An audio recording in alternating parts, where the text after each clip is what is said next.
4장 1절부터 13절까지의 말씀, 저와 여러분이 교독하도록 하겠습니다. 제가 먼저 읽겠습니다. 그러므로 우리는 두려워할지니 그의 안식에 들어갈 약속이 남아있을지라도 너희 중에는 혹 이루지 못할 자가 있을까 함이라.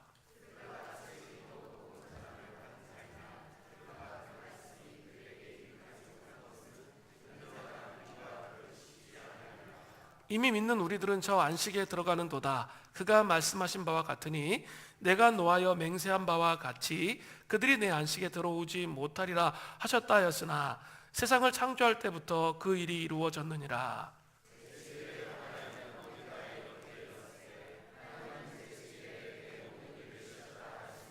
또다시 거기에 그들이 내 안식에 들어오지 못하리라 하였으니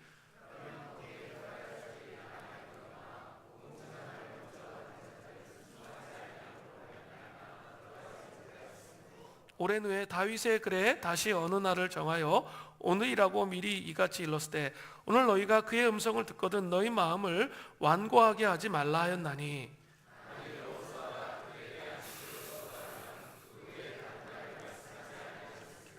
그런즉 안식할 때가 하나님의 백성에게 남아있도다.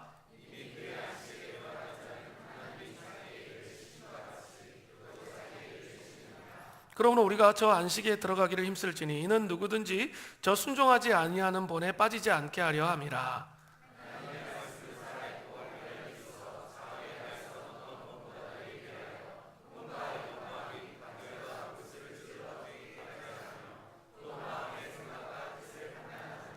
같이 읽겠습니다. 지으신 것이 하나도 그 앞에 나타나지 않음이 없고 우리의 결산을 받으실 이의 눈앞에 만물이 벌거벗은 같이 드러나느니라. 아멘. 네, 오늘 설교 제목은 안식을 경험합시다 입니다. 네, 우리 그리스도인들의 삶은 이 땅이 영원한 본향이 아니라 영원한 본향, 천국을 향해 나아가는 그죠? 순례자의 삶입니다. 그런데 순례자가 바라는 절실한 바람은 무엇일까요? 그것은 바로 안식입니다. 아마 어려움과 특별히 고통이 다가올 때 더욱 우리의 삶 가운데 쉼, 안식이 기다려집니다. 안식이라는 단어는 사전적인 의미로는 편히 쉰다 이런 뜻이에요. 편히 쉰다. 근데 성경적으로 정의해 본다면 시편 131편 2절 말씀이 딱 정의인 것 같아요. 실로 내가 내 영혼이 고요하고 평온하게 하기를 젖된 아이가 그의 어머니 품에 있음 같게 하였나니 내 영혼이 젖된 아이와 같도다. 아이가 젖을 뗄 때 처음으로 엄마와 분리를 경험하잖아요. 그래서 아이가 막 짜증내고 투덜거리고 막 그러잖아요. 그냥 그 젖을 먹고 그 안식하고 평안한 잠을 잤는데 그걸 못하게 하니까 그죠? 아이가 막 너무 힘들잖아요. 뭐 그런 치열한 아이가 삶을 살다가 엄마 품에 딱 안겼어요. 그래서 정말 평온하고 고요한 상태 안에 쉼을 누리는 것. 예, 그것이 바로 안식입니다. 좀 느낌이 확 오시죠? 예, 그게 안식입니다. 구약의 이스라엘 백성들은 광야에 살면서 가나안의 안식, 하나님이 약속하신 그 가나안의 안식을 고대했습니다. 그래서 마침내 그 땅에 들어가서 안식을 누렸습니다. 그러나 가나안은 영원한 안식의 땅은 결코 아닙니다. 비록 여호수아가 이스라엘을 약속의 땅 가나안으로 인도했지만 그것은 하나님이 약속하신 온전한 안식과 동일시 될 수 없기 때문이죠. 하나님의 백성들에게는 영원한 안식을 할 때가 남아있다. 오늘 본문에 그렇게 말합니다. 그렇기 때문에 가나안은 영원한 안식의 그림자에 불과한 것이죠. 이런 이유에서 안식의 때는 오늘 본문에 보면 미래적인 일로 간주하고 있습니다. 히브리서 4장 9절을 보세요. 그런즉 안식할 때가 하나님의 백성들에게 남아있도다. 그죠? 미래의 때에 이루어지는 것처럼 말하죠. 또 히브리서 4장 11절 전반절에도 보세요. 그러므로 우리가 저 안식에 들어가기를 힘쓸지니, 미래에 이루어지는 어떤 일로 설명하고 있습니다. 그러나 이 안식이 무조건 전적으로 미래에만 일어나는 일일까요? 히브리서 4장 3절 전반절엔 또 이렇게 되어 있어요. 이미 믿은 우리들은 저 안식에 뭐라고요? 들어가는 도다. 뭐예요? 이 안식에 들어간 것처럼 그렇게 설명되고 있습니다. 이 말씀은 안식이 단지 미래적인 것만을 의미하지 않고 현재 실현되고 있다, 이렇게 설명하고 있는 것입니다. 그렇다면 오늘 본문을 풀려면 이게 정리가 돼야 돼요. 이 둘 사이의 관계, 미래적 안식과 현재적 안식의 이 관계는 과연 무엇입니까? 예수 그리스도의 초림으로 인해서 이미 우리는 우리의 삶 가운데 종말론적인 안식이 시작되었다라는 것이죠. 사도 바울은 분명히 이렇게 말합니다. 고린도후서 5장 17절에 보면, 그런즉 누구든지 그리스도 안에 있으면 새로운 피조물이라, 이전 것은 지났으니 보라 새 것이 되었도다. 사도 바울은 이렇게 말하죠. 누구든지 예수 그리스도를 영접하면 어때요? 그는 이미 already, 이미 종말론적인 안식, 쉼, 예수 그리스도와 연합된 그 쉼과 안식을 누린다는 거예요. 그걸 경험할 수 있다는 거예요. 이 세상엔 정말 힘들고 고통스럽고 허기진, 의미를 찾지 못해서 좌절하고 갈등하는 그런 삶에서 예수 그리스도를 영접하는 순간 우리는 이미 그 종말론적인 그 안식을 누린다는 거예요. 쉼을 누린다는 거죠. 그러나 온전한 안식은 아직 오지 않았습니다. 아직 not yet. 미래에 남아 있는 것이죠. 이러하듯이 안식이라는 단어는 색깔을 이렇게 자유자재로 바꾸어요. 그러면서 하나님의 백성들의 그 삶 속에서 안식을 다채롭도록 경험하도록 하는 유리구슬과 같습니다. 자, 오늘 본문을 통해서, 그죠? 현재적인 안식과 미래적인 안식, 다채롭게 안식이 막 있는데요. 그 안식을 경험하는 삶이 무엇인지, 우리가 정말 그리스도의 안식을 경험하는 게 어떤 것인지 함께 살펴보는 은혜가 있기를 바랍니다.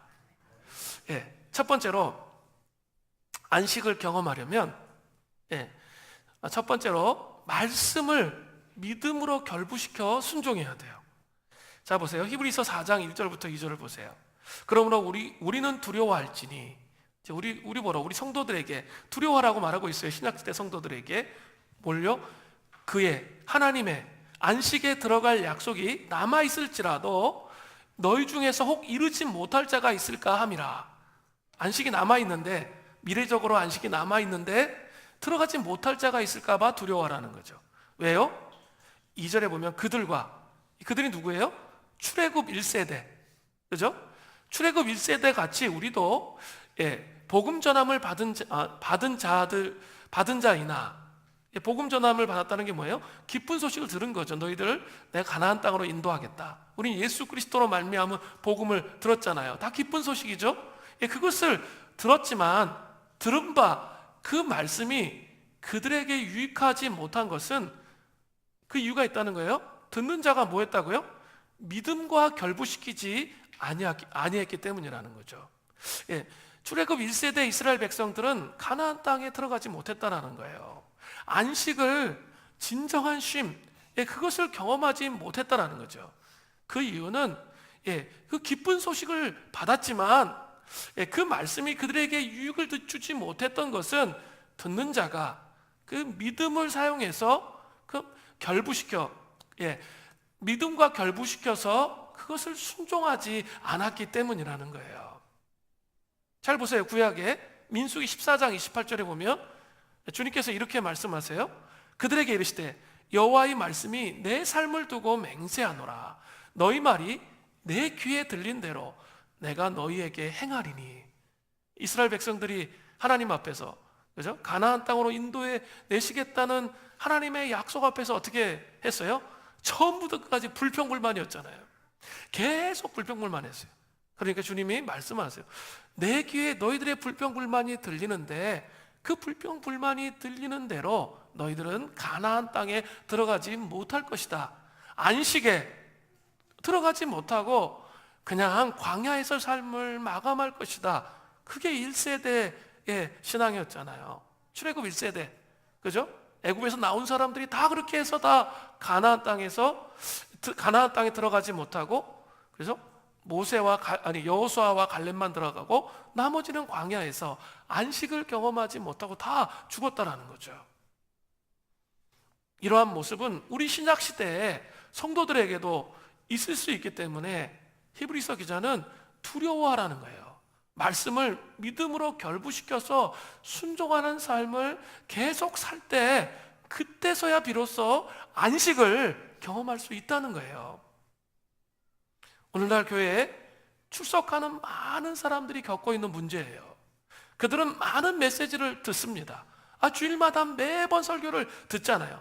심지어 집에서 막 성경 읽잖아요. 또 쟤는 거기에다가 보혈 기도문 하라 그러고 뭐 별거 다 하라 그러잖아요. 그런 거 다 하잖아요. 그러나 믿음으로 결부시키지는 않아요. 이게 참 무서운 건데요. 사람들은 그리스도에 대해서 엄청나게 많이 배우지만 그분을 인격적으로 알지 못한다는 거죠. 즉 그들은 자신들이 들은 내용을 믿음으로 결부시키지 못하는 거예요. 자기 삶으로 연결해야 되거든요. 그런 사람들은 하나님의 말씀을 받아들이고도 그분에게 순종하는 진정한 선도의 모습을 가지고 있는 자가 아니에요. 하나님께 대한 순종이 없는 종교심은 전혀 무가치예요. 왜요? 삶에 아무 능력이 나타나지 않아요. 종교심으로 그냥 소양과 교양을 위해서 말씀을 듣고 뭐 그렇게 한다면 삶이 무기력해진다는 거예요. 삶에 하나님의 능력이 결코 나타나지 않는다라는 거죠. 헤일리 다웨는 얇은 책인데요, 예수님의 이름으로, 참 좋은 책이에요. 그 책이 있는데 거기에서 이런 표현을 썼어요. 성숙이란 자신이 가고 싶지 않은 곳으로 기꺼이 이끌려 갈 수 있는 능력입니다. 너무 멋지죠? 성숙이라는 게 뭐예요? 자신은 가고 싶지 않은데 기꺼이 이끌려 갈 수 있는 능력이 성숙이라는 거예요. 저는 이 말에 좀 덧붙여서 좀 하고 싶은 말이 있어요. 성숙이란 자신이 가고 싶지 않은 곳으로 말씀을 믿음으로 결부시켜서 순종하면서 믿음으로 결부시켜서 순종하면서 기꺼이 이끌려 갈 수 있는 능력입니다. 그죠? 때로 내 감정이, 내 느낌이, 내 육체가 하기 싫어요. 그런데 하나님께서 말씀하신 것이라면 믿음으로 결부시켜 순종하는 거예요. 그래서 내가 원하지 않지만 끌려가는 거죠. 여러분 그러실 수 있나요? 그게 신앙의 성숙이라 이렇게 표현했어요. 너무나 멋진 말이에요. 그 신앙의 성숙이 있어야 내가 원하지 않지만 끌려가는 삶을 살아가 볼 수 있어야 안식이 무엇인지 알게 돼요. 그죠? 삶이 주님 안에서 안식하면서 그 은혜의 리듬에 맞춰 삶이 춤을 출 수 있다는 걸 알 수 있게 돼요. 그럼 지치지 않아요. 그리고 정말 기쁘게 삶을 피곤해 쩔어가지고 주일마다 막 너무 삶이 막 피곤해 쩔어 이렇게 안 산단 말이에요. 삶이 컨트롤이 되는 거예요. 삶의 우선순위가 분명해지면서 컨트롤을 할 수 있어야 되거든요. 지금 우리는 삶을 컨트롤하지 못하고 어떻게 됩니까? 안식하지 못하고 끌려가고 있는 거예요. 그 삶이 바뀐다는 거예요. 그런데 또 말씀을 믿음에 결부시켜 순종하지 못하는 사람들의 모습은 신앙생활을 오랫동안 하면서 고착된 사람, 아주 오랜 시간 영적 침체를 겪은 사람들에게도 드러나요. 그러니까 목사들에게도 드러날 수 있어요. 그죠? 장로님들에게 드러날 수 있고 안수집사 권사들, 뭔가 하나님과의 본질적 관계를 빼먹고 신앙생활을 계속하면 똑같은 증상이 드러나요. 말씀을 믿음으로 결부시켜 순종하는 삶이 무엇인지 잊어버리고 그냥 산다는 거죠. 그 기도재단에 대해서 말씀하시는 이 마크 다니엘이라는 미국 목사님 계신데 녹취록이 있어요. 그분이 이제 우리나라 와서 강연한 아주 임팩트하게 강연한 집중적으로 그런 내용인데, 제가 그 책을 계속 읽고 있는데 정말 거기 좋은 내용들이 너무 많아요. 그런데 그분이 자기가 이제 이런 고백을 하는 거예요. 자기 15년 동안 목회를 했는데 자신이 그냥 이렇게 고착되어져 있는 15년 동안 목회하는 가운데 자기도 모르게 그렇게 될 수가 있어요. 고착되어 있는 자신의 모습을 보면서 자기는 이런 고백을 했다는 거예요. 하나님, 이제부터는 제 뜻대로 살지 않겠습니다. 하나님 뜻대로 살게 해 주십시오. 아버지께서 제 삶을 이끌어 주십시오. 저는 그저 무엇이든 주님을 따르겠습니다. 날마다 그렇게 되기를 원합니다. 제가 이렇게 했을 때 주님께서 죄송합니다. 계획하신 뜻으로 저를 인도해 주시리라 믿습니다. 이런 고백을 딱 하니까 마음속에 잠언의 말씀이 떠오른 거예요. 주님의 말씀이 이런 거죠. 너는 마음을 다하고 마음을 다해서 하나님을 신뢰하라. 너의 명철을 의지하지 말라. 너는 범사에 주를 인정하라. 그리하면 내가 너를 인도하겠다. 이런 음성이 들리는 거예요. 그래서 자기 자신, 마크 다니엘 자신을 이제 돌아보기 시작한 거예요. 하나님을 신뢰하는 것이 아니라 자기 자신을 신뢰하고 있던 그 수많은 삶의 모습들을 이제 보기 시작하는 거죠. 제 삶에 이런 고백하는 거예요. 제 삶에 어떤 일이 일어날 때 그 어떤 일을 해결하기 위해서 평생 15년 동안 목회하면서 수많은 일들이 일어나는데 그 일들을 해결하기 위해서 스스로의 힘을 의지해서 그 모든 것을 해결한 걸 깨닫는 거죠. 사람을 도와줄 때도 자기의 에너지와 자기의 힘으로 도와준 거 깨달은 거예요. 주님께서 계속 또 이렇게 말씀하시는 거예요. 너는 나를 신뢰하지 않고 너 자신을 신뢰하고 있다. 너 자신을 믿고 있구나. 주님이 그렇게 말씀하셨다는 거죠.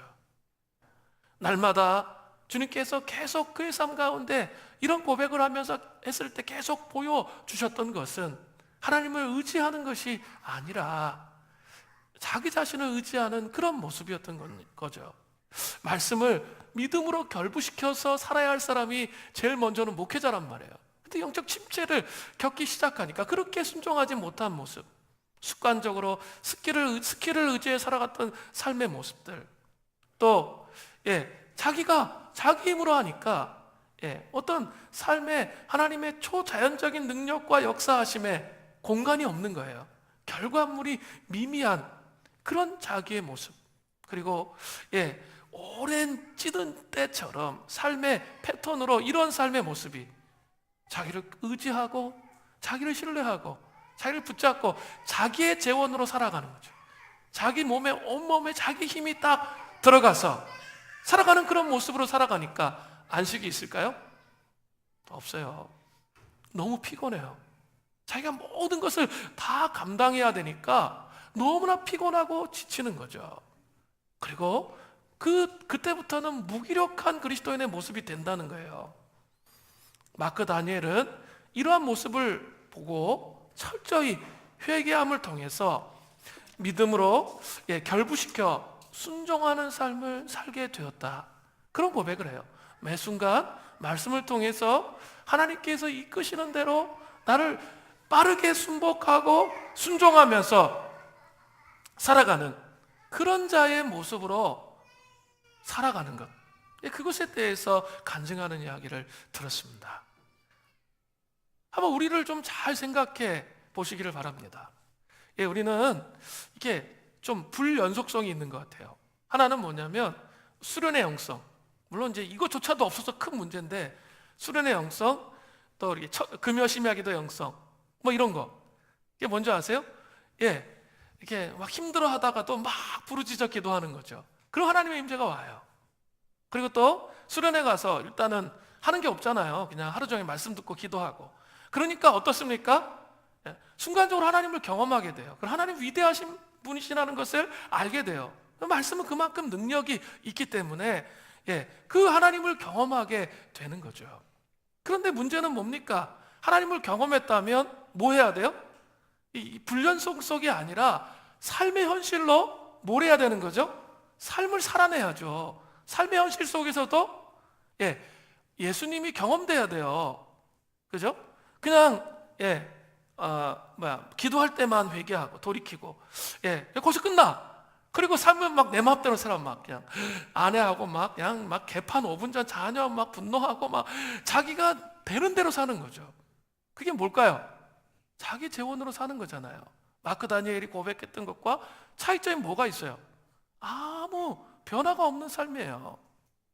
그래서 우리가 했던 게 뭐예요?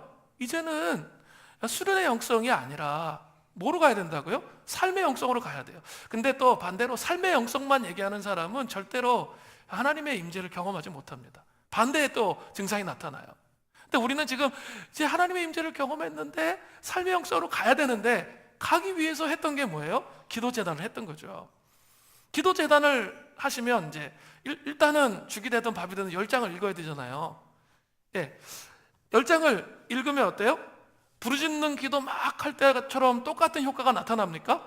아니에요. 대부분의 사람은 착각해. 내가 기도하면 즉각 뭔가 이렇게 나타나고 뭔가 변하고 이럴 거라 생각해요. 천만의 말씀. 그렇지 않아요. 하나님 임재하는 패턴이 달라지시는 거예요. 그걸 알아야 돼요. 하나님의 임재하시는 패턴이 달라져요. 그러니까 당황해하지 말라고. 당황해하지 말라고.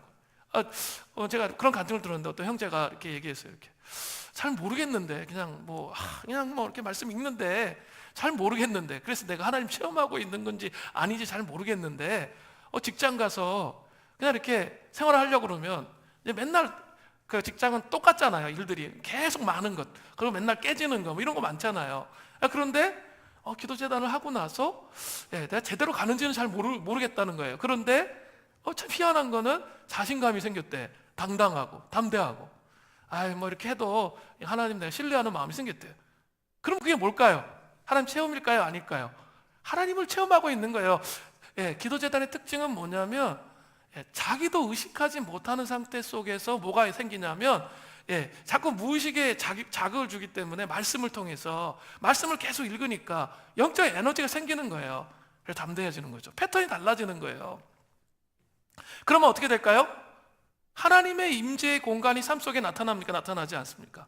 나타나는 거예요. 그러면서 있죠. 전체가 통합되도록 만드는 거죠. 그 불연 속성을 깨트리는 거예요. 이걸 깨트리지 못하면 참된 신앙이 아니에요. 그리고 우리의 신앙은 언제나 질질 끌려다니는 신앙이에요. 복음은 정말 능력이 있다며요. 왜 수련회 때만 은혜가 있고 나의 삶 속에서는 은혜가 나타나지 않습니까? 그것은 자기의 삶 속에 임재의 공간을 늘리지 않기 때문이에요. 그거 하는 거 힘들어요. 힘들지만 그 임재의 공간을 만들어서 뭐 해야 돼요? 삶의 패턴을 바꿔야 돼요. 완전히 삶의 패턴을 우선순위의 패턴을 바꿔야 돼요. 그래서 제가 또 이따 비용 아장한테 말씀을 드릴 거예요. 그리고 믿음 안에서 제가 지지난주에 말씀을 드렸어요. 하나님 임재의 공간을 삶에 가져오기 위해서 다양한 도구들이 기도의 도구들을 갖고 있어야 된다고. 그죠? 이따가 말씀을 드릴 거예요. 다양한 기도의 도구들을 갖고 있고 이 기도재단을 하면서 말씀 묵상을 하면서 하나님의 임재가 들어오는데 또 순간적으로 막 욱하게 하는 공격들이 많잖아요. 또 거기서 같이 욱하면 어떻게 되죠? 하나님 임재는 인격적이에요. 싹 사라져요.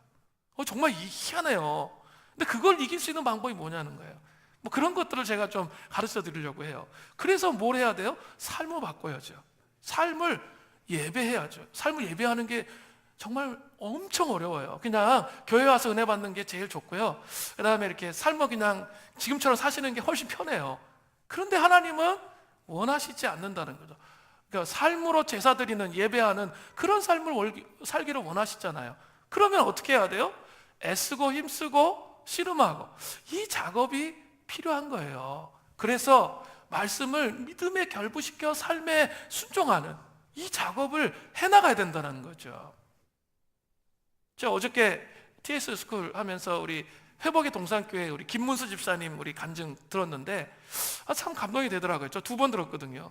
뭐 그분이 잘 나가는 분이 아니에요. 뭐 피역회사 이렇게 하는데 얘기 들어보니까 이득주 목사님 얘기 들어보니까 잘못하면 빨려 들어갈 수 있대. 죽는 순간 잘못하면 큰 피역 그 공장 뭐 거기 집어넣는 뭐 그런 일인데 참 쉽지 않고 어려운 일을 하고 계신다는 거예요. 그런데 오히려 그 어려운 일을 하시는데 어때요?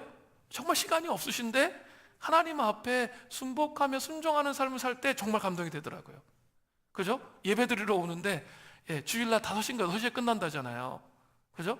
주일날 그렇게 일이 끝난대요. 그리고 와서 예배 드리고 이제 녹초가 돼서 자기가 좀 봉사를 하고 싶은데 섬기지 못한 것에 대한 안타까워 막 그런 간증하시잖아요. 근데 그 간증에는 나오지 않은 얘기를 또 이득진 목사님 얘기해 주셨잖아요. 직장에 자기 밑에 직원이 있는데 알코올 중독자야. 그래가지고 모든 사람이 다 포기해 버렸는데 자기는 1시간 30분 일찍 가서 날마다 이 직장을 축복하면서 기도했는데 하나님이 말씀해 주셨다는 거죠. 뭐예요? 저 사람과 함께 기도재단하라고. 주님 혹시 미치셨어요? 어떻게 알코올 중독자와 제가 기도재단하면 직장을 일으키면 말도 안 된다고 막 그렇게 했다. 한술 더 떠가지고 또 얘기하셨다. 저 사람 월급을 올려주도록 해라. 그죠? 그래가지고 자기가 건의해가지고 올려줬다는 거죠. 얘기 들으셨죠? 어저께 들으신 분들은. 근데 그게 쉬워요? 정말 미치는 거죠. 근데 그걸 순종하는 거예요. 그러니까 어떤 일이 일어나죠? 그 사람이 자기는 완전히 왕따잖아. 맨날 술 먹고 그러는데 맨날 그냥 이상한 짓만 하는데 직장에 누가 좋아해요? 아무도 좋아하지 않았는데 그 사람 어떻게 돼요? 편하는 거죠. 그래서 같이 기도재단하면서 바뀌는 1년이 됐다. 그런 얘기를 제가 들었어요. 그런 게 뭐예요? 그리스도인의 삶이겠죠. 하나님의 임재의 공간이 뭐예요? 우리의 삶의 현실로 들어가는 거죠. 그죠? 하나님의 임재 없이 자기가 하면 그건 인본주의예요.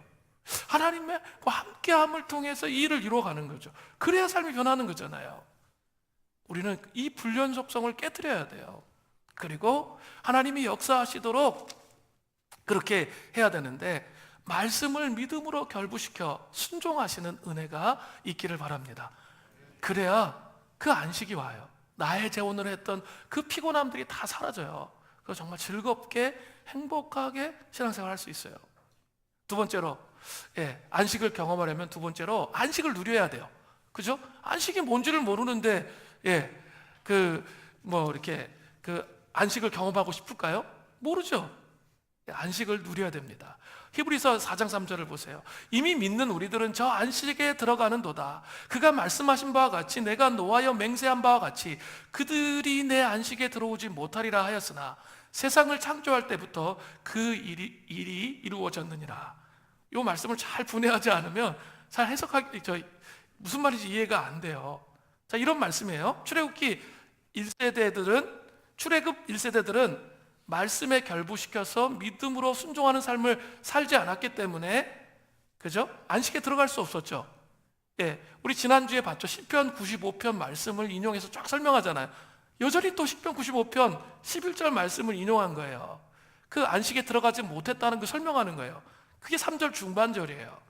그가 말씀하신 바와 같이 내가 노하여 맹세한 바와 같이 그들이 내 안식에 들어오지 못하리라 하였으나. 그죠? 그 중간이 그 내용이에요. 안식에 들어오지 못한다는 거. 그리고 이 말씀은 반복적으로 4장 5절에 또 설명돼요. 또 다시 거기에 그들이 내 안식에 들어오지 못하리라 하였으니 이렇게 설명해 놨어요. 그죠? 그러나 우리 믿는 자들은 어때요? 4장 3절에 보세요. 전반절에 보세요. 그 저 안식에 들어가죠. 그들은 안식에 못 들어갔지만 우리 믿는 자들은 안식에 들어가요. 예수 그리스도를 영접하는 순간부터 우리는 이 땅에서 뭐라고요? 안식을 누려요. 왜 그렇습니까?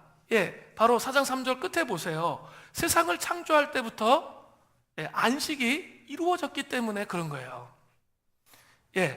이루어졌기 때문에 그렇습니다. 그리고 이것에 대한 보충 설명이 뭐예요? 4장 4절이에요.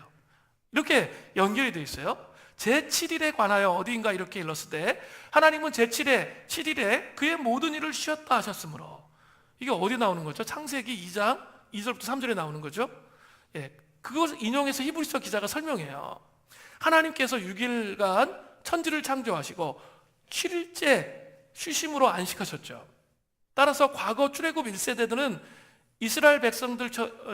출애굽 1세대 이스라엘 백성들처럼 말씀을 믿음으로 결부시켜 순종하지 않는 그런 모습만 없다면 하나님의 약속을 받은 우리들이 다 어때요? 안식에 들어갈 수 있다라는 그 개방성을 설명하는 거예요. 믿음에 결부시켜 살지 않으면 못 들어가는데 예수 믿는 누구나 그 믿음에 결부시켜 삶을 살아가면, 그죠? 순종하며 살면 안식에 들어갈 수 있다라는 거죠. 안식은 예수 믿는 사람들에게 뭐예요? 개방되어 있다는 거예요. 안식은 현재적으로 이 땅에서 누릴 수 있고, 주님께서 다시 오시는 그날에 완전한 안식을 누릴 수 있습니다. 하나님은 이 안식의 의미를 이 땅에 우리의 삶 가운데 더 알게 하시기 위해서 율법으로 안식일을 거룩하게 지키라 이렇게 말씀하신 거예요. 그죠? 안식의 의미를 설명해 주기를 원하는 거예요. 안식을 정말 이 땅에서 살아가는 사람들이 경험하기를 원하시는 거예요. 예, 안식일을 거룩하게 지키라, 이거 뭐죠? 10계명의 아주 중요한 10계명의 네 번째 계명이에요.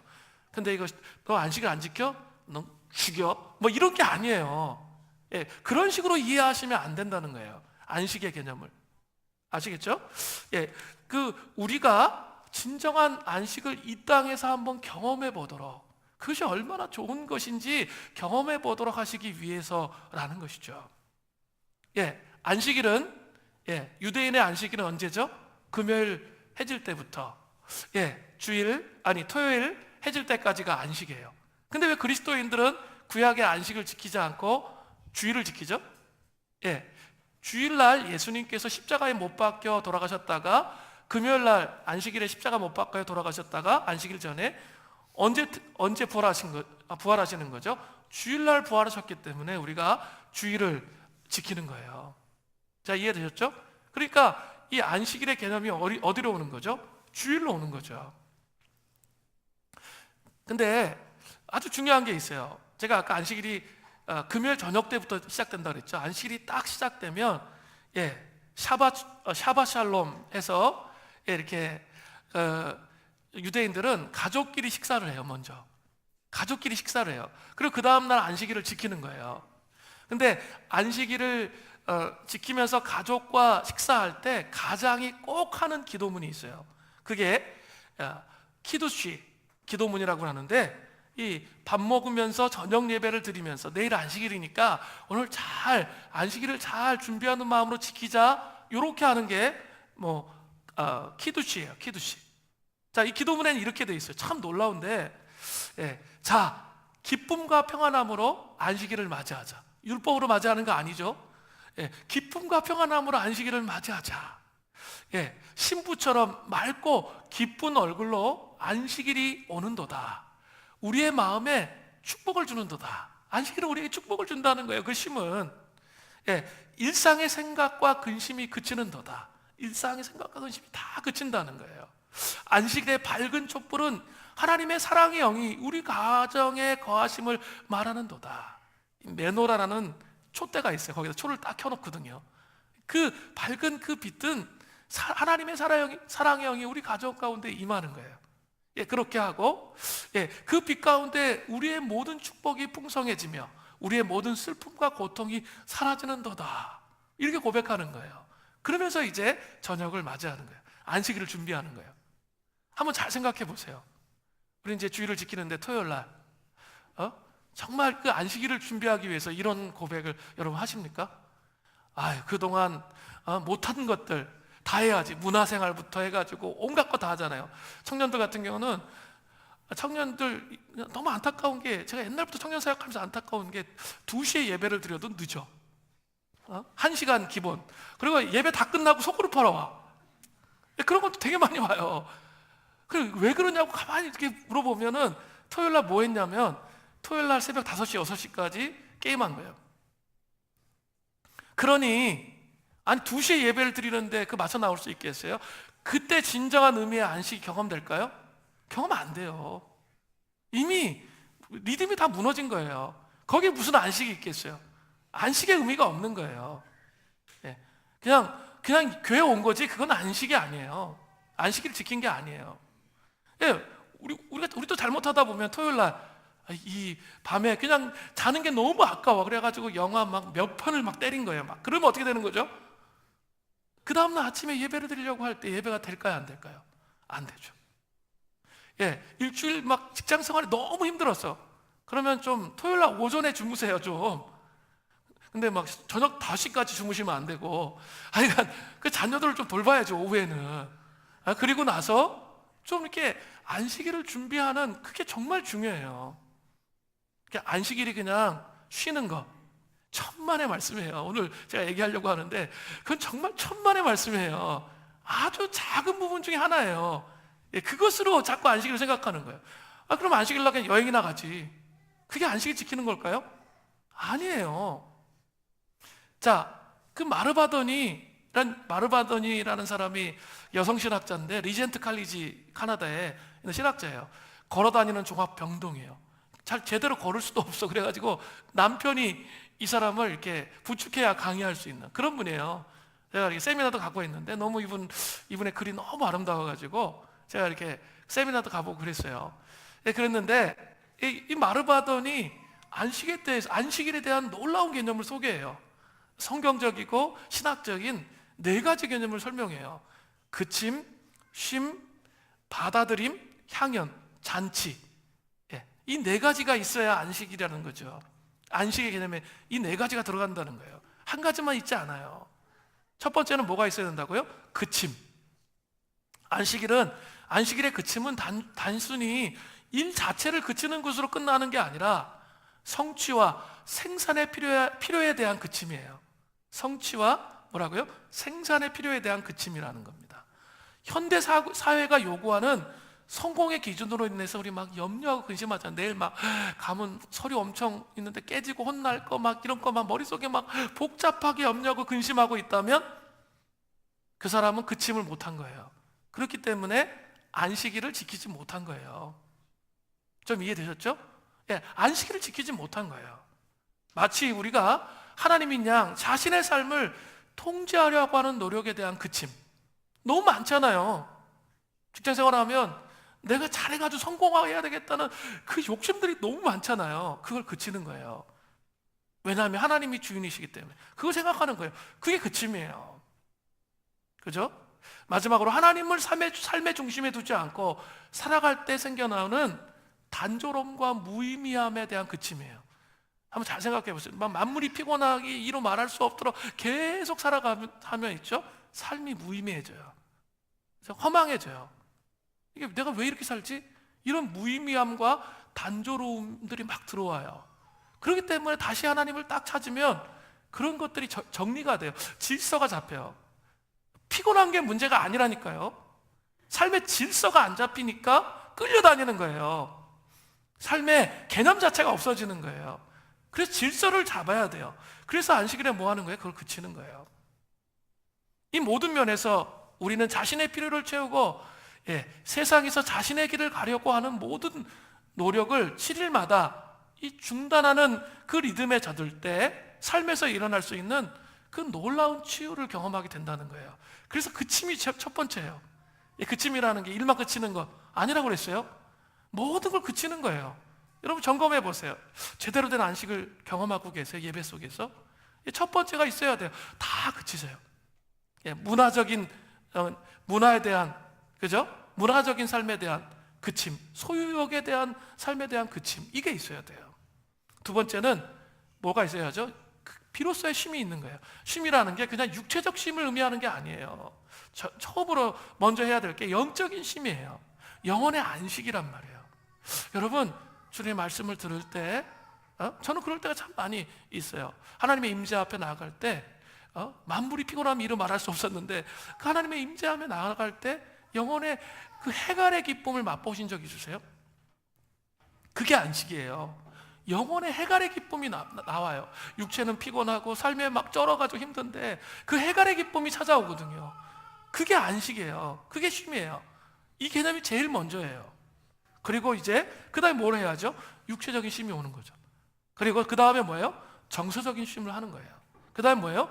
쥐적인 쉼도 포함되는 거예요. 그 쉼이 안식일의 개념이에요. 세 번째로는 또 있어요. 그것만 하고 끝나는 게 아니에요. 받아들임이 필요해요.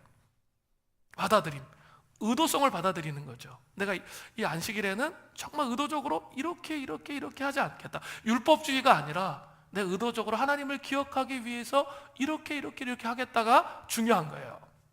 그리고 또 받아들일 게 있죠. 뭐예요? 우리 주일날 예배 드리면서 뭐예요? 소그룹하죠. 예, 뭘 받아들여야 돼요? 기독교 공동체의 가치를 받아들여야죠. 그냥 내 마음대로 사는 게 아니라 성경에서 말하고 있는 더불어 사는 삶이 무엇인지 그 개념에 뭐 해야 되죠? 순종해야 돼요. 모든 그리스도인들은 내 개념이 아니라 제발 좀 내 관점, 내 개념으로 살지 마시고 성경적 개념에서 말씀하시는 권위에 순종하는 거죠. 공동체의 가치를 받아들이는 거예요. 그래서 소그룹 하는 거잖아요. 힘든데 왜 소그룹 하세요? 그 가치를 받아들이는 거예요. 또 뭐가 있어야 돼요? 예, 주일이니까 나 안식일이니까 나 건드리지 마 하면서 뭐 그냥 뿔난 사람처럼 다니는 그런 게 아니라는 거예요. 요구하기 대신에 주기를 받아들이는 거예요. 섬기기를 받아들이는 거죠. 이게 받아들임이에요. 그죠? 그게 그리스도인의 삶이니까 섬김의 삶을 받아들이는 거죠. 낮아짐의 삶을 받아들이는 거예요. 또 삶에서 우리의 소명이 무엇인지를 다시 한번 생각하는 거예요. 그게 받아들이는 거죠. 이런 시간을 갖는 거예요. 그리고 네 번째는 뭐 하는 거죠? 향연, 피스트, 잔치를 벌이는 거죠. 그죠? 영혼에 대한 향연, 음악에 대한 향연, 찬양하면서 아름다움에 대한 향연, 음식에 대한 향연, 애정에 대한 향연, 이런 걸 벌이는 거예요. 우리가 성탄절 때 우리 믿으면서 어른들 러피스트 플로잉을 했었죠. 예, 그러니까 한 몇 주 동안 기도하면서 다른 사람에게 필요한 물건을 사가지고 와서 그 사람한테 흘려보내는 거죠. 그럴 때 어때요? 예, 흘려보낼 때 기쁨이 오잖아요. 그리고 어때요? 축제가 되잖아요. 제가 처음 개척했을 때 이런 거 되게 많이 했는데 성탄절이나 뭐 이럴 때 우리가 물건을 흘려보내면서 또 먹을 것도 가져오면서 어떻게 해요? 축제가 되게 하는 거죠. 속으로 안에서 그냥 좀 막 지질이 궁상 막 힘들고 막 자기 물건 아끼고 이런 게 아니라 기꺼이 나를 내어주고 같이 모여서 돈을 내어주고 물질을 내어주면서 어떻게 해야 돼요? 헌신하고 희생함을 통해서 이 잔치가 벌어져야 된다는 거예요. 서로의 나눔을 통해서 잔치가 벌어지는 기쁨, 그게 뭐예요? 안식의 기쁨이라는 거예요. 말을 봤더니 이렇게 설명해요. 근데 정말 멋져요. 그죠? 이런 축제를 잊어버린 거예요. 잔치를 잊어버렸어. 소그룹 안에서. 그걸 회복해야 돼요. 그게 뭐예요? 온전한 안식일을 지키는 거예요. 그죠? 이 땅에서 안식일을 지킴으로 이러한 안식을 누리는 은혜가 있기를 간절히 바라요. 제가 율법적으로 안식일 주일 성수해야 돼, 제가 이렇게 얘기하지 않았어요. 분명히 안식일을 지킴을 통해서 안식을 누리는 것을 꼭 경험해 보시기를 바랍니다. 그래야 예수님이 재림하실 때 함께하는 영원한 안식, 그죠? 그게 뭔지를 알게 돼요. 예배 드릴 때 그 하나님의 임재 아래서 안식하는 게 뭔지를 경험해야, 그죠? 주님 오실 때 더 큰 온전한 안식이 우리의 삶 가운데 있구나, 이걸 알게 된다는 거예요. 그 은혜가 회복되기를 바랍니다. 세 번째로, 안식을 경험하려면 세 번째로 안식에 들어가기에 힘써야 돼요. 자, 안식은 예수님의 초림으로 말씀을 믿음에 결부시켜 순종하는 삶을 살면 이 땅 가운데 누릴 수 있어요. 그리고 예표로 하나님이 뭘 주셨어요? 안식일을 지키라. 그죠? 안식일을 한번 지켜봐. 그러면 너희들이 정말 풍요로움을 경험할 거야. 이 땅에서 쉰다는 게 무엇인지 비로소 이해할 거야. 이렇게 말씀하셨단 말이에요. 그러나 이것은 안식을 완전히 누릴 수 있다는 의미는 아니에요. 구약에서도 출애굽 1세대들이 불순종함으로 가나안 땅에 들어가서 안식을 누리지 못했지만, 그죠? 결국 여호수아의 영도 아래서 가나안 땅에 들어갔습니다. 그러나 성경을 잘 보면 그들이 그 가나안 땅에서 완전한 안식을 누렸다고 말할 수가 없어요. 왜냐하면 다윗의 글 시편 95편에 보면 오늘이라는 다른 날을 또 얘기하고 있기 때문에 그래요. 여호수아가 완전한 안식을 주었다면 다윗이 다른 날을 말할 필요가 없어요. 이것을 히브리서 기자가 6절부터 8절에 설명하는 거예요. 그러면 거기에 들어갈 자들이 남아있거니와 복음 전함을 받은 자들은 순종하지 아니함으로 말미암아 들어가지 못하였으므로 오랜 후에 다윗의 글에 다시 어느 날을 정하여 오늘이라고 미리 이같이 일렀으되 오늘 너희가 그의 음성을 듣거든 너희 마음을 완고하게 하지 말라 하였나니 만일 여호수아가 그들에게 안식을 주었더라면 그 외에 다른 날을 말씀하지 아니하였으리라. 그죠? 안식을 줬다면, 온전한 안식을 줬다면 말할 필요가 없는 거죠. 그런데 놀라운 것은 이 히브리서 기자는 안식은 온전히 경험할 수 있는 게 아니야, 그리고 끝내지 않았다는 거예요. 우리 하나님의 백성들에게는 온전한 안식을 경험할 때가 있다라고 말한다는 거죠. 히브리서 4장 9절부터 10절을 보세요. 그런즉 안식할 때가 하나님의 백성들에게 뭐하다고요? 남아있어요. 이미 그의 안식에 들어간 자는 하나님이 자기의 일을 쉬신 것과 같이 그도 자기의 일을 쉬느니라. 예수님이 재림하실 때 우리는 온전한 안식을 경험하게 될 겁니다. 모든 성도들이 신랑 대신 예수님과 온전히 하나 되기 시작할 때 그 안식의 기쁨을 경험하는 거예요. 내가 막 권고하게 나의 혼자의 힘으로 막 처세술을 갖고 막 씨름하고 살아온 그런 삶이 이제는 그게 필요 없구나. 주님께서 이끄시는 대로 주님과 연합해서 살면 행복한 삶을 살 수 있구나. 이런 것들이 그냥 실시간으로 다 깨달아지는 거죠. 옛날에는 한때 얻어맞아야 깨달았다면 뭐 그런 것들이 그냥 깨달아지는 거예요. 저는 주님 오시면 가장 소망되는 말씀이 요한계시록 21장 4절 말씀이라 이런 생각이 듭니다. 저는 이 말씀이 너무 좋습니다. 모든 눈물을 그 눈에서 닦아주시니 다시는 사망이 없고 애통하는 것이나 곡하는 것이나 아픈 것이 다시 있지 아니하리니 처음 것들이 다 지나갔음 이러라. 그죠? 주님 다시 오시면 우리 너무 아픈 데 많잖아요. 저도 이번 주에 막 명현현상으로 피곤한 것들이 몰려오는데 주체를 못 하겠더라고요. 너무 막 힘들고 막 그래가지고 설교 준비하기가 너무 힘들었어요. 뭐 그런 것들을 제가 겪고 있거든요. 막 아프다는 게 이런 거구나. 뭐 그런 거 겪잖아요, 여러분. 그래서 삶에서. 근데 그게 없대요. 그것만 해도 어때요? 힘이 되잖아요. 그죠? 애통하는 거나 곡하는 게 없대요. 우리는 이 땅 살면서 너무 슬픈 게 많잖아요. 그죠? 힘든 게 많잖아요. 내 뜻대로 안 돼서 화나고 막 이런 거 많은데 그런 게 없대요. 얼마나 소망이 됩니까? 그 안식을 늘 사모하게 됩니다. 그렇기 때문에 히브리서 기자는 진정한 안식을 경험하려면 세 번째로 안식에 들어가기를 힘쓰라는 거예요. 지금 요 경험하고 있는 안식, 요거로 만족하지 말라라는 거예요. 안식에 정말 들어가기를 힘쓰라는 거예요. 히브리서 4장 11절에 보세요. 그러므로 우리가 저 안식에 들어가기를 힘쓸지니 이는 누구든지 저 순종하지 아니하는 본에 빠지지 않게 하려 함이라. 그렇다면 안식에 들어가기에 힘쓰는 것, 그건 어떤 모습으로 표현될까요? 이게 중요하죠. 안식에 들어가는 거에 힘쓰는 게 어떤 모습으로 표현될까요? 우리가 그 안식에 들어가기 위해서 분투하는 삶을 사는 건 어떤 모습으로 나타나는 거예요? 이게 중요해요. 그것은 하나님의 말씀을 붙잡고 살아가는 삶으로 나타나요. 오늘 본문이 이렇게 말하고 있어요. 하나님 말씀 붙잡고 살아가면 맨 처음에는 막 전쟁이 막 일어나는데 나중에는 진짜 안식이 와요. 하나님의 이끄심과 하나님의 전략이 오니까 행복하게 살 수 있다니까요. 사람들의 삶에 드러나는 하나님의 말씀의 능력을 히브리서 4장 12절부터 13절에 우리가 잘 아는 말씀으로 나와 있는 거예요. 이렇게 돼 있죠.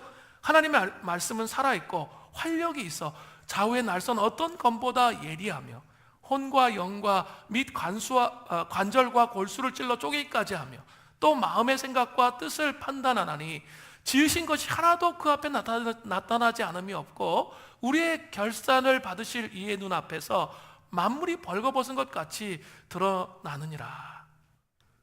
하나님의 말씀은 뭐라고요? 살아있어요. 그래서 활동력이 있어요. 활동력. 그죠? 좌우의 어떤 날선 검보다 예리해요. 이게 심판의 검, 그걸 말하는 게 아니고요. 수술용 검이 있죠. 양날이 있는 수술용 검이라고 보시면 돼요. 수술용 검을 의미하는 거예요. 그죠? 그래, 외과 의사가 썩은 환부를 이렇게 도려내는 그런 과정을 한번 상상해 보세요. 자, 외과 의사가 썩은 환부를 도려낼 때 어때요? 이 썩은 환부를 드러낼 때 아파요, 아프지 않아요? 아파요. 너무 고통스러워요. 그런데 그걸 도려내지 않으면 어떻게 했죠? 죽어요. 그러니까 도려내야 되잖아요. 도려내고 나면 그 다음에 뭐가 나오죠? 새 살이 돋아요. 그러면서 회복되는 거예요. 우리 주님은 아주 멋진, 하나님의 말씀은 외과 의사용 칼이에요. 우리 주님이 그걸 가지고 어떻게 하세요? 우리 안에 있는 이 죄악의 덩어리들을 어떻게 하는 거예요? 다 이렇게 외과 의사용 칼로 찢어내시는 거죠. 수술을 하시는 거예요. 이 말이 어떤 의미인지 여러분 말씀을 통해 꼭 경험하셔야 돼요. 제가 이렇게 얘기를 들어보니까 기도자단 쭉 하신 분들 얘기 들어보니까 그러더라고요. 수련회 갔는데 이렇게 자기 안에 어린 시절에 그 분노가 있는지 몰랐다는 거예요. 근데 수련회 갔는데 갑자기 어린 시절에 들었던 그 분노가 막 떠오르면서 하나님의 임재 앞에 나가기 쉽지 않고 막 고집 부리고 싶은 그런 마음이 들었대. 그래도 자기가 아니까 근데 하나님 앞에 나가서 씨름해야지 하면서 씨름을 했는데 자기 안에 있는 견고한 진이 무너지는 경험을 한 거예요. 자기 견고한 진 그렇게 얘기했는데 다 안 믿는 사람들이 많더라고. 근데 그 견고한 진이 무너지는, 뭔가 이렇게 깨어지면 나가는 그 느낌이 들면서 자기 회복되는 그 느낌을 경험했다는 거예요. 그게 뭐예요? 쭉 말씀을 묵상하며 씨름하고 회개하는 삶을 살았기 때문에 하나님의 임재의 공간이 강력한 임재의 공간이 오니까 그게 드러나는 거예요. 그리고 그것을 드러나니까 아프죠, 힘들고. 근데 그것이 깨어지면서 회복되는 거예요. 또 어떤 사람이 저한테 얘기하더라고요.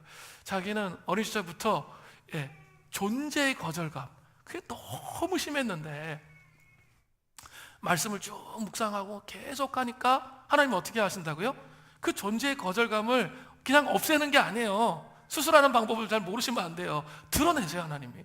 말씀을 계속 묵상하면 왜 힘드냐면 이런 게 드러나거든요. 이걸 잘 몰라, 사람들이. 근데 드러나게 하세요.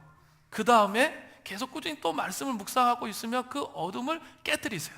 본인이 알아, 그 깨어지는 게. 그러면 그 안에 하나님의 임재가 들어오는 것을 느끼는 거예요. 그렇게 하나님께서 말씀을 통해서 우리를 수술하신다는 것을 아셔야 돼요. 그죠? 그렇게 수술하십니다. 이득직 목사님의 속사람의 성장을 위한 커리큘럼, 이 책에 참 좋은 책인데 거기에 초대교회의 마음으로 성경을 읽는 그 유익에 대해서 간단하게 좀 설명을 드릴 텐데요. 5가지로 설명하고 있어요. 너무 참 탁월한 정리인데, 첫 번째는 그 하나님 말씀 있는 유익 첫 번째는 뭐냐면 하나님의 말씀은 하나님의 숨결이라는 거죠. 제가 지난번에 설명드렸죠. 창세기에 우리를 생기를 불어넣으실 때 후 불었던 숨결, 그죠? 르아우, 바람, 생령, 성령 똑같은 말이에요, 히브리어로. 그래서 이렇게 후 불어넣으셨다 이렇게 얘기했어요. 디모데후서 3장 16절에 보면 모든 성경은 하나님의 감동으로 된 것으로 교훈과 책망과 바르게 함과 의로 교육하기에 유익하니. 모든 성경은 하나님의 감동으로 됐다 되어 있어요. 이게 다른 말로 하면 뭐예요? 하나님의 숨으로 됐다는 거죠. 즉 성경을 기록한 저자들은 하나님의 영이, 하나님의 숨이 임해서, 그죠? 그 말씀을 기록하게 된 거예요. 그래서 그 말씀을 볼 때 그 하나님의 숨이 임하면 어때요? 우리를 교훈하기에, 책망하기에, 바르게 함과 의로 교육하기에 유익한 거예요. 이해되셨죠? 교회의 대부분의 주방에서는 기싸움이 대단합니다. 그죠? 밀가루를 반죽을 할 때 여러분 소금으로 해야 합니까? 설탕으로 해야 됩니까? 제가 물어보고 싶어요. 소금으로 해야 돼요? 설탕으로 해야 돼요? 저도 몰랐어요. 둘 다입니다. 둘 다 해도 돼. 지방마다 달라요. 그런데 거기에 목숨을 걸고 우기시는 분들이 좀 계세요. 다른 것을 인정하지 않는 분은 그게 음식이냐, 설탕 넣는 게 음식이냐, 아니 소금 넣는 게 음식이냐, 이렇게 하면서 싸운다는 거죠. 우리는 희한하게 우리 자신이 이해되지 않으면 그 자체를 무시하는 경향이 있어요. 사실은 내 입맛에 익숙한 거죠. 그죠? 진리가 아니라 내 입맛에 익숙한 거예요. 그것을 잘 알지 못해요. 오히려 자기의 경험과 입맛을 절대화하면서 나머지는 아니라고 하는 경향이 있다는 거예요. 내 경험을 뛰어넘는 게 잘 안 돼요. 그죠? 잘 생각해 보세요. 자기의 경험을 뛰어넘는 게 잘 안 됩니다. 그러나 하나님의 숨이 우리의 경험을 뛰어넘게 하세요. 하나님의 숨이 우리 가운데 말씀을 통해 임하면 우리의 경험을 뛰어넘게 하신다는 거죠. 그래서 내 경험을 뛰어넘는 하나님의 메시지, 하나님의 말씀이 내 안에 올 때 내가 아멘, 그렇게 순종해야 되는 거예요. 그죠? 성경을 다 이해할 수 없잖아요. 그죠? 다 이해하세요? 이해 안 되는 부분 되게 많잖아요. 그런데 그건 내 경험과 내 지식으로 이해 못하는 부분이에요. 그것에 대해서도 아멘으로 순종해야 된다는 거죠. 여기에 돌이킴의 회개가 있는 거예요. 아이쿠 내가 잘못했구나 이런 게 아니고요. 이제는 내가 하나님의 말씀과 하나님의 방법으로 순종하면서 가겠습니다. 이런 태도가 필요한 거예요. 다 이해할 수 없기 때문에 우리에게 주님의 말씀이 이해되지 않더라도 온전히 우리 자신을 드릴 때 놀라운 하나님의 역사가 우리의 삶을 통해 드러나는 거죠. 성경을 읽을 때 다 이해돼서요? 이해 안 돼요. 근데 있죠? 그냥 드리는 거예요, 자신을. 그게 안식에 들어가기에 힘쓰는 거예요. 하나님의 말씀을 붙잡고 살아가는 거예요. 그냥 자기 기준으로 자꾸 생각하지 마시고 성경의 기준이 이해되지 않아도 그것에 맞추어 삶을 살아갈 때 하나님의 숨결을 경험하게 되는 거예요. 말씀을 통해서 하나님의 숨결을 경험하는 그 유익이 있다는 거예요. 두 번째로 하나님의 말씀은 우리의 마음을 정결케 합니다. 디모데전서 1장 5절을 보세요. 이 교훈의 목적은 청결한 마음과 선한 양심과 거짓이 없는 믿음에서 나오는 사랑이거늘. 사도 바울이 디모데를 에베소에 두면서 하나님의 말씀으로 교훈하라고 했는데, 이렇게 하는 목적은 정결한 마음, 깨끗한 마음, 선한 양심, 거짓이 없는 믿음에서 나오는 사랑을 그들로 갖게 하기 위해서 그렇게 했다는 거예요. 우리는 종종 성경을 읽다 보면 목사님 말씀이 너무 어려워요. 뭔 소린지도 모르겠어요. 이해가 안 돼요. 100% 제가 그 말에 이해가 됩니다. 그 공감이 됩니다. 그런데 있죠, 그거 하나만 딱 생각하면 안 돼요. 또 다른 차원이 있다는 거예요. 말씀이 어려워서 이해가 안 되는 차원도 있지만 그것만 있는 게 아니라 또 다른 차원이 있어요. 이것도 이해를 해야 된다는 거죠. 1세기 때 어떤 수도자가 있었어요. 제자가 있는데 찾아왔어요. 수도사님, 말씀이 너무 어려워요. 이해가 안 됩니다. 그러니까 수도사가 이렇게 말했어요. 그릇 하나, 네 갖고 있는 그릇 가지고 와. 그래서 그 그릇을 가져와서 그릇에 구멍을 내, 크게. 그리고 거기에 물을 담아. 그리고 저기 한 바퀴 갔다 와. 그러면 어떨까요? 물이 다 빠져 있는 거죠. 그럼 또 다시 한번 갔다 와. 물 채워가지고. 그럼 또 어때요? 물이 다 빠져 있는 거예요. 또 갔다 와. 그럼 또 물이 다 빠져 있는 거죠. 왜 일을 반복시키나? 막 이런 생각이 들 거 아니에요.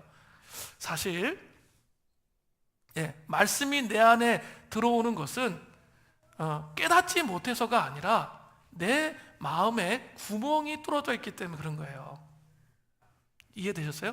깨닫지 못해서가 아니라 그 마음에 구멍이 뚫어져 있다는 거예요. 제가 아테프 박사님의 속사람의 혼의 도시를 다시 세워야 된다고 말씀을 드리잖아요. 우리 타락한 죄된 본성은 뭐예요? 죄로 인해서 물들어 있는 본성은 어때요? 지성도 깨져 있고 혼도 깨져 있고 영도 깨져 있고 의지도 깨져 있단 말이에요. 구멍이 나 있단 말이에요. 아무리 말씀을 들어도 어때요? 그게 이해가 안 되는 게 정상이에요.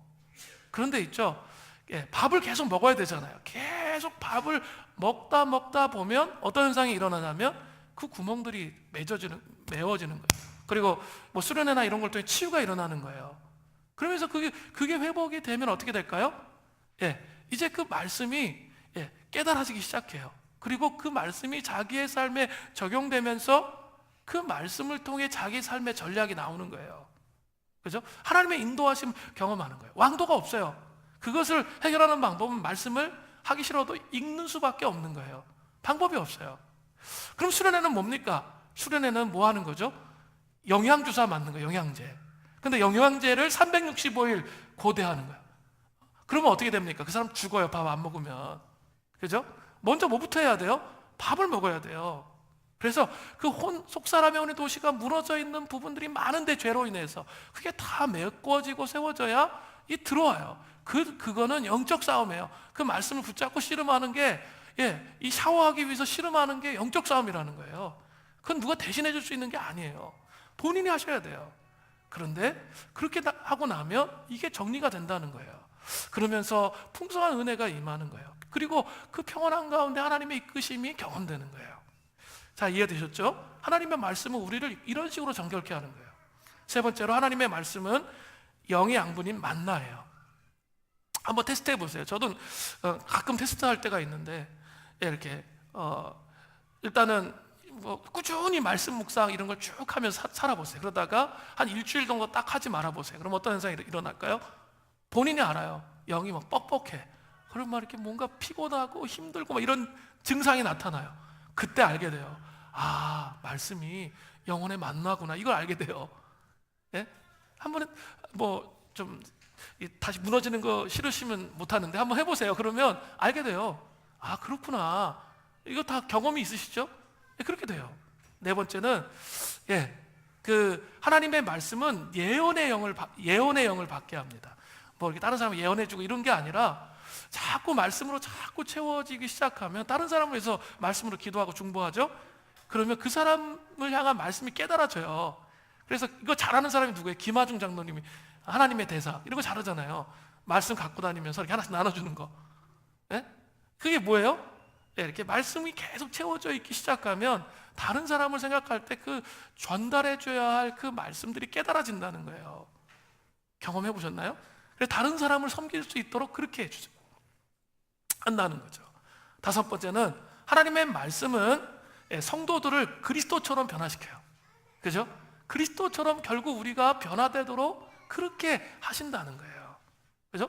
막 이렇게 자기가 막 인위적으로 변화돼야 돼, 변화돼야 돼 이렇게 변하는 게 아니에요. 그게 아니라 말씀이 계속 채워져 있으면 자기도 모르게 이게 변화되고 있는 자기가 느껴져요. 근데 옛날에 안 그랬는데 왜 이렇게 갑자기 담대해졌지? 왜 이렇게 막 불안함이 없어졌지? 막 이런 것들이 느껴진단 말이에요. 그러면서 바뀌어져 가는 거예요. 그죠? 그 은혜가 우리에게 있기를 바랍니다. 안식에 들어가기를 힘쓰세요. 하나님 말씀을 붙잡으세요. 그리고 이 피곤함의 저주의 끈을 좀 끊으세요. 직장 생활에 제가 분명히 말씀드렸어요. 피곤함의 저주의 끈을 끊으려면 뭐 해야 된다고요? 체질을 바꿔야 돼요. 제가 지금 한약 먹으면서 체질을 바꾸는 것처럼 체질을 바꾸지 않으면, 영적 체질을 바꾸지 않으면 앞으로도 이제 30년이 지나도 계속 피곤할 거예요. 분명해요. 우선순위가 분명하게 정리되어 있지 않으면 계속 피곤하고 힘들고 삶이 즐겁지가 않고 재밌지 않고 끌려다니는 것 같고 그럴 겁니다. 그런데 정말 안식을 경험하기를 힘쓰는 그런 삶을 통해서 하나님과 함께하는 이 삶의 패턴을 경험하게 되면 이 삶의 질서가 딱 잡히면요, 그걸 하려면 모험이 필요해요. 그죠? 모험이 필요한 거예요. 왜냐하면 내가 이렇게 익숙한 패턴을 버리고 완전히 체질을 바꾸는데 그 엄청난 모험이 필요한 거죠. 근데 그 모험을 딱 해보세요. 그럼 정말 제가 얘기하는 것들을 하나하나씩 경험하기 시작할 거예요. 그렇게 될 때 삶이 바뀌어진다라는 거죠.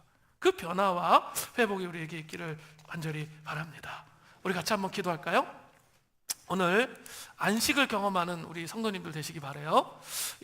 말씀을 믿음에 결부시켜 순종하고 안식을 누리는 자 되고 안식일을 통해서 안식에 들어가기를 힘쓰는 자 되기를 원합니다.